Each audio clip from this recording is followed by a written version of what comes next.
Alright guys, so kadadating lang, just receive my order of the new Aaron Gordon Zen 7 shoes. This is, I think, the Panda version or Panda colorway. So napansin ko lang, compared dun sa Zen 6 ko, box pa lang ang laki na ng difference.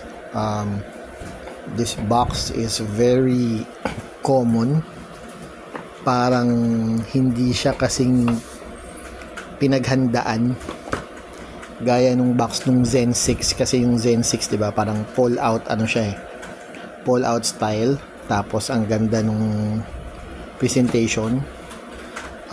Ito presentation wise parang napaka plain looking, pero I don't know if this is going to improve kasi I think I got the first batches, parang one of the this includes dun sa mga first batch ng Zen 7 AG Zen 7, kasi ngayon wala akong mabili nito like kahit sa mga online shops out of stock siya.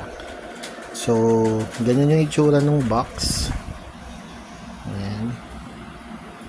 So napaka plain lang, ano lang siyang paper, and then yung kasama niya yan,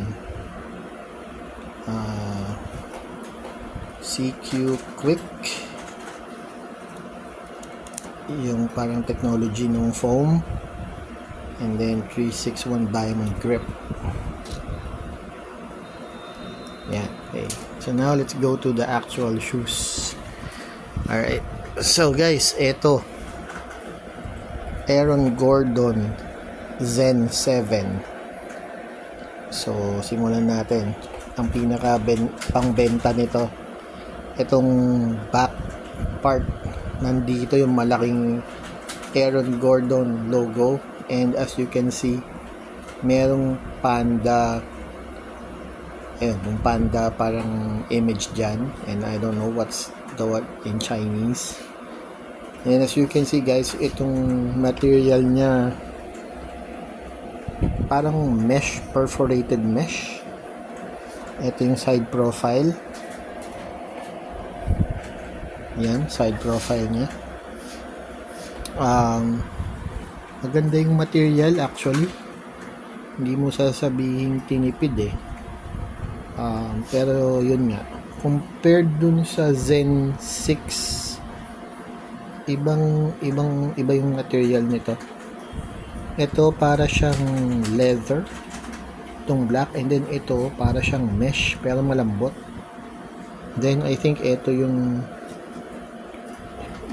malambot siya para siyang bounce or parang boost ng Adidas.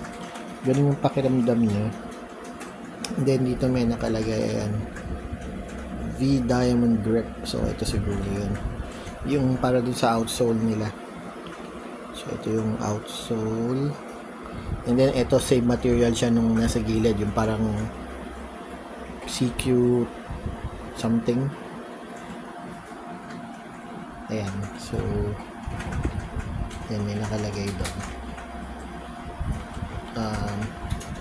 Then if you can see, this is very hard rubber, so pwede sigurong pang outdoor to. Like parang gano'n naman yung ginagamit lagi ng 361. Ayan, CQT Quick. Then kung titignan nyo yung material, diba siyang boost talaga, yung parang ganong material na malambot. And then ayan, Z-weave, and then if you can see here, ang ganda nung pagkakagawa ng mesh. Ayan. Then ito nga yung kanina, panda, then the big Aaron Gordon logo.